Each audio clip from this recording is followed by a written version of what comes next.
اسلام کا لباس اوڑھ کر کے تبلیغی لباس اوڑھ کر کے اب مسلمانوں کے ایمان و عقیدوں پہ ڈاکہ ڈالنا شروع کیا ہے، ورنہ یہ شیخ الحدیث ہیں، اللہ کی قسم۔ صفحہ 480 کھولیں نہایت ادب اور احترام سے اور واقعہ پڑھیں صفحہ 480 کا۔ کہتے ہیں حسن بن حی کہتے ہیں کہ میرے بھائی علی جو تھے ان کا جس رات میں انتقال ہوا انہوں نے مجھے آواز دے کر پانی مانگا، میری نماز کی نیت بند رہی تھی، میں سلام پھیر کر پانی لے کر گیا، میں نماز چونکہ نیت باندھ لی تھی اس لیے انہوں نے پانی مانگا لیکن میں نماز میں تھا، لیکن سلام پھیر کر میں پانی لے کر کے گیا، وہ فرمانے لگے میں تو پی چکا ہوں، وہ فرمانے لگے میں پی چکا۔ زکریا صاحب لکھتے ہیں کہ پھر اس بزرگ نے کہا کہ میں نے کہا کہ آپ نے کہاں سے پی لیا؟ گھر میں تو میرے اور آپ کے سوا کوئی اور ہے نہیں، ارے ایک تو میں ہوں یا تو آپ ہیں، اور ہم دونوں کے سوا تو اور کوئی گھر میں ہے نہیں۔ کہنے لگے مسلمانوں ذرا توجہ سے میری گفتگو سنو اور آپ کی توجہ چاہتا ہوں، اور میرے تبلیغی بھائیوں اس دل کے اوپر ہاتھ رکھ کر کے ذرا آپ بھی سوچو جس دل سے آپ حق ہو حق ہو حق ہو کے نعرے اور تسمیہ گنتے ہیں، آپ کے ایمان کو میں آواز دے رہا ہوں اور انصاف کو آواز دے رہا ہوں، جس بات پر تم ربانی کو گالیاں دیتے ہو اور کہتے ہو کہ یہ ہمارے بزرگوں کی دھجیاں بگاڑ رہا ہے، ہمارے بزرگوں کی قلیاں کھول رہا ہے، ہمارے بزرگوں کے پول کھول رہا ہے۔ ہم شیخ کی سنتے تھے مریدوں سے بزرگی، ہم شیخ کی سنتے تھے مریدوں سے بزرگی، تحریر سے دیکھا تو امامے کے سوا ہیچ، سوائے فخر الاماثل زبدۃ الاماثل حضرت مولانا الحاج الحافظ المحدث محمد زکریا صاحب مدد اللہ شیخ الحدیث مدرسہ مظاہر العلوم سہارنپور دیوبند، اس کے علاوہ ہمیں ان میں کچھ نظر نہیں آتا ہے۔ یہ کفر کا عقیدہ دیکھو تبلیغی جماعت کے بھائیوں، کفر دیکھو، کفر یہ دیکھو۔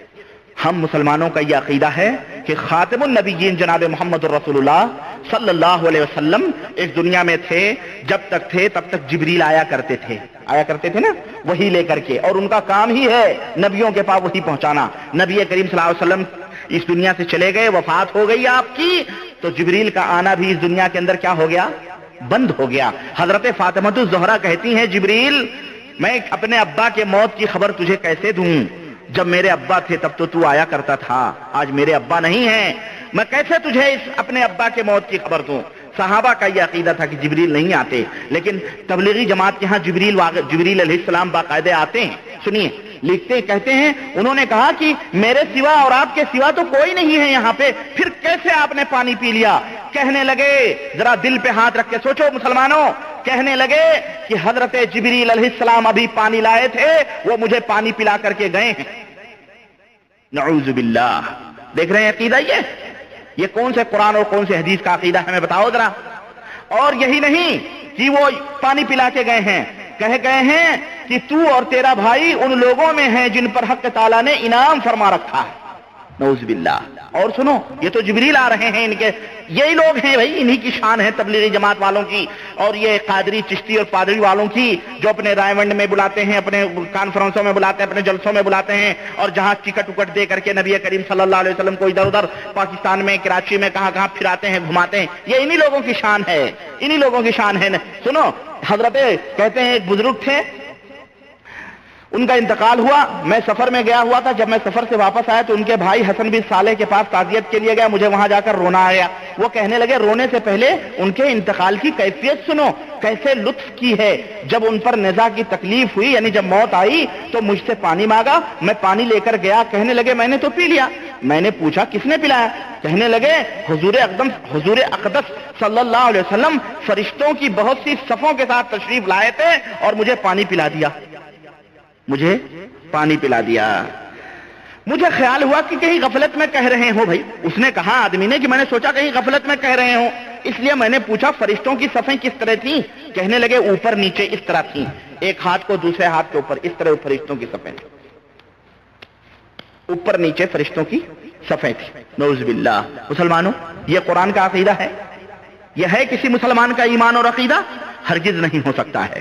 یہ مسلمانوں کا ایمان اور عقیدہ نہیں ہو سکتا ہے کہ نبی کریم صلی اللہ علیہ وسلم ان کو پانی پلانے کے لیے ان کے نزاع کے وقت میں آئیں۔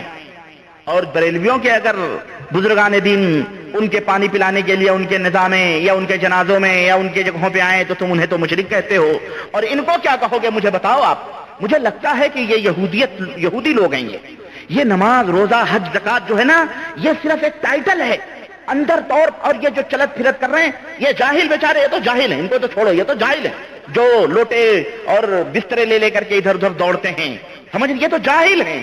میں ان کی بات کر رہا ہوں جو مرکزوں میں بیٹھ کر کے خوب ان لوگوں کو گمراہ کر رہے ہیں اور ان کو تبلیغ کے نام پر یہ تمام سب کر رہے ہیں۔ اللہ کی قسم مجھے لگتا ہے یہ لوگ یہودی یا نصرانی ہیں، یہ مسلمان نہیں ہے صحیح طور پر۔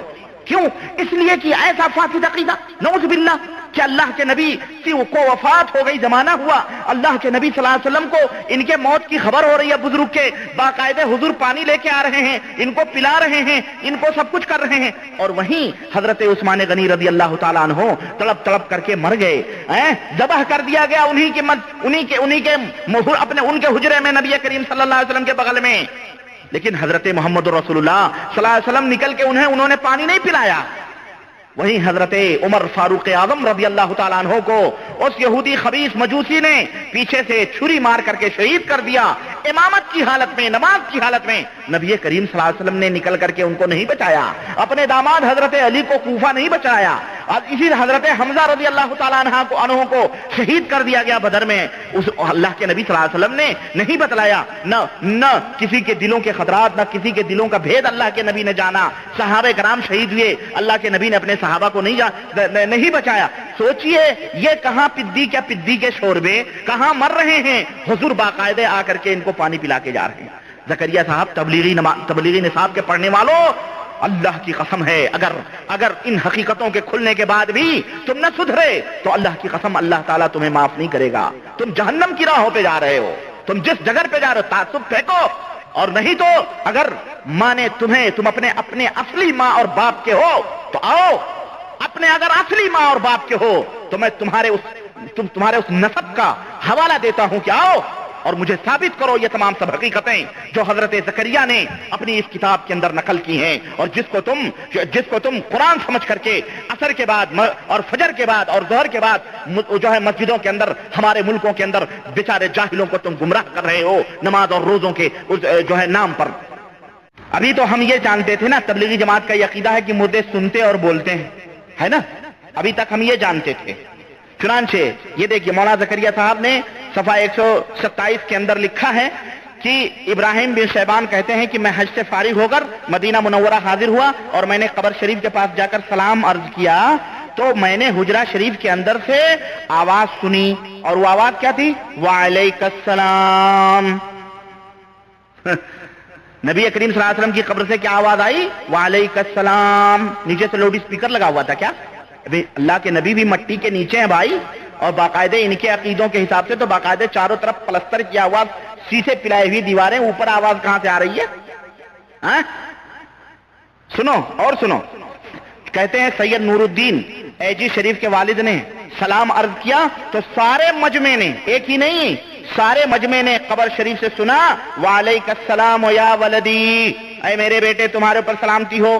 فضائل حج صفحہ نمبر 131۔ اسی طرح لکھتے ہیں کہ ابو بکر دیار بکری کو بھی سلام کا جواب ملا، شیخ ابو نصر کرخی نے اس سلام کے جواب کو سنا۔ سوال یہ ہے کہ یہ سننے والے نبی کریم صلی اللہ علیہ وسلم کی آواز کو پہچانتے تھے؟ پھر کیسے یہ سمجھ گئے کہ یہ نبی کریم صلی اللہ علیہ وسلم کی آواز؟ ان سے کوئی پوچھے کہ یہ تم نبی کریم صلی اللہ علیہ وسلم کی آواز کو سنے تھے کبھی زندگی میں؟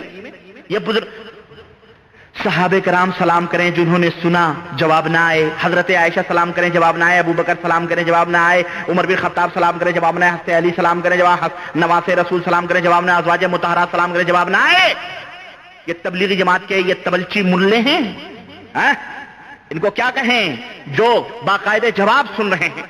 ان کو کیا کہے؟ زکریا صاحب اگر یہ زندہ ہوتے اللہ کی قسم تو میں ان کو کیا کہوں، میں ان کو کیا کہوں؟ یہ تو مر گیا ہے آدمی۔ اب یہ تو گند پھیلا کر کے امت کے اندر ہمارے ہندوستان پاکستان والوں کو گمراہ کر کے گیا ہی۔ لیکن مسلمانوں تم خود سوچو، تمہیں عقل ہے، تم خود سمجھو، اس کتاب کو خود پڑھو، دیکھو، اپنی آنکھوں سے دیکھو، تم کب تک گمراہ ہوتے رہو گے؟ اور سنو، یہی نہیں، اور اگر یہ واقعات سچ ہے، اگر یہ واقعات سچے ہیں تو میں پوچھنا چاہتا ہوں کہ اب کیا رکاوٹ ہے جواب آنے میں؟ اب کیوں نہیں سلام کا جواب آتا ہے؟ ہر سال لاکھوں کی تعداد میں لوگ زیارت کے لیے جاتے ہیں، لیکن سارے کے سارے سلام کا جواب سننے سے محروم رہتے ہیں۔ کوئی تبلیغی بھی سنا ہے سلام کا جواب؟ بتاؤ، جواب دو، کیا وجہ ہے کہ اب اولیاء اللہ نہیں رہے دنیا میں؟ صرف ولی اللہ ہی وہی دو چار سنتے تھے، باقی آپ نہیں کوئی سنتا؟ اور جواب سننے میں تو انہوں نے کہا کہ پورے مجمع نے سنا، تو کیا پورا مجمع؟ بھائی ایک ولی اللہ سلام کرے پورے مجمع کو سنایا جائے۔ اور آج اگر ایسا ہو جائے، تبلیغی جماعت والے بھائیوں ان سے کہو کہ تم سنواؤ، ہم کو تم سنواؤ، اور لاؤڈ اسپیکر لگا دو خادم الحرمین شریفین کے یہاں اپلائی کر کے کہ لاؤڈ اسپیکر لگا دو تاکہ پوری دنیا میں باقاعدہ وہ آواز سنائی جائے، وہ نبی کی آواز ہے۔ نعوذ باللہ، یہ کیسی بدعقیدگی ہے جو حضرت زکریا نے اپنے اس کتاب میں لکھ کر کے جو ہے امت کو گمراہ کرنے کی کوشش کی ہے۔ اور اسی طرح کہتے ہیں، سنیے، فرماتے ہیں کہ حضرت یہ فضائل حج صفحہ نمبر 138 کہتے ہیں کہ حضرت ابو بکر کی وصیت کے مطابق حضرت علی نے انہیں حجرے میں دفن کرنے کی اجازت مانگی۔ یہ واقعہ بیان کیا ہے اس محدث نے، ہمارے عہد کا محدث ہے، جو سب سے بڑا محدث بدعتی اور گپ باز اور جھوٹا اور مکار ہے۔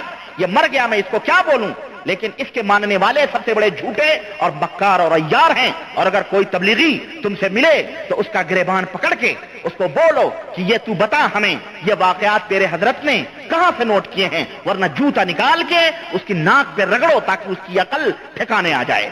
اگر وہ گپ کرے اور اگر وہ ادھر ادھر کی کرے، آج یہی کرنا ہے، اس کے علاوہ کچھ نہیں ہو سکتا ہے۔ اس کا یہی علاج ہے کہ جو اکڑے اس کو پکڑ کے اور جوتے لے کر کے اس کی پٹائی شروع کی جائے، اور اس کو بتاؤ کہ تو بتا یہ عقیدہ کون سے قرآن کی آیت سے ثابت ہوتا ہے اور کون سی حدیث میں ہے۔ حضرت ابوبکر کو بھی ان ظالموں نے نہیں چھوڑا، اور کہا حضرت ابوبکر نے وصیت کی تھی کہ جب میں مر جاؤں گا تو میری لاش لے جا کر کے حضور سے کہنا کہ یا رسول اللہ ابوبکر دفن ہونے کی اجازت مانگ رہا۔ نعوذ باللہ، یہ کون سی روایت؟ کہاں حضرت ابوبکر صدیق رضی اللہ تعالیٰ نے کہا؟ لیکن اللہ دیکھے، کہتے ہیں کہ چنانچہ حضرت علی جب ان کی لاش لے کر کے گئے اور حضور کے حجرے مبارک کے پاس وہاں اجازت مانگی تو ایک دم حجرے کے کواڑ کھل گئے آٹومیٹک، اور آواز آئی کہ دوست کو دوست کے پاس پہنچا دو۔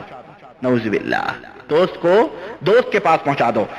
اسی طرح کا واقعہ حضرت عائشہ سے بھی مروی ہے، جس میں یہ لکھا ہوا ہے کہ اعزاز و اکرام کے ساتھ میرے دوست کو اندر لے آؤ۔ لکھتے ہیں حضرت زکریا نے لکھا ہے کہ خصائص کبریٰ میں ان دونوں کو ذکر کیا گیا ہے محدثانہ حیثیت سے، یعنی اہل حدیث جو محدث ہیں ان کی حیثیت سے یہ روایتیں منکر ہیں۔ منکر یعنی جوتے کی سڑی ہوئی، ہاں منکر یعنی باطل ہیں، لیکن تاریخی حیثیت تو باقی ہے۔ دیوبند کی تاریخی حیثیت دیکھیں، یہ محدث ہے، یہ لکھ بھی رہا ہے کہ تاریخی حیثیت، محدثانہ حیثیت سے یہ روایتیں منکر ہیں، جھوٹ ہیں، گپ ہیں، باطل ہیں، لیکن تاریخی حیثیت جیسے اس کی گپوں کی تاریخی حیثیت تبلیغی جماعت والوں کے ہاں ہے۔ ابے ظالم، تو نے یہ کیوں نہیں کہہ دیا کہ اور تو نے لکھا کیوں ایسی منکر اور جھوٹی اور باطل روایتوں کو، اور پھر اس کے اوپر تو گو لگا کے اس کے اوپر تو عطر کی شیشی ڈال رہا ہے؟ ابے گو کو صاف کر دے تو عطر ڈالنے کی بھی ضرورت نہیں پڑے گی۔ یہ کہہ کر کے اس نے اپنی یہودیت کے عقیدے کو بتلایا ہے کہ اس کی تاریخی حیثیت ظاہر ہے، واضح ہے۔ مسلمانوں، کسی کے نماز روزے کے دھوکے میں نہ آؤ۔ نماز کے گھٹے، ٹخنے سے اوپر پجامے اور جو ہے گھٹنے کے نیچے کرتے اور بسترے اور لوٹے اور تسبیحیں، اور ان سے اللہ کی قسم دھوکے میں نہ آؤ۔ اللہ کی قسم، یہ شیطان ہیں، یہ شیطان کی اولاد ہیں، یہ شیطان کی اولاد ہیں، اور یہ مسلمان نہیں ہیں۔ یہ ایسے عقیدے رکھنے والا مسلمان نہیں ہو سکتا ہے۔ یہودی نصرانی سے بھی بدترین عقیدہ ہے یہ جو یہ عقیدہ رکھتا ہے۔ سے بچیے جو آپ کو تحریک کی دعوت دیتے ہیں، سلفیت کا لبادہ اوڑھ کر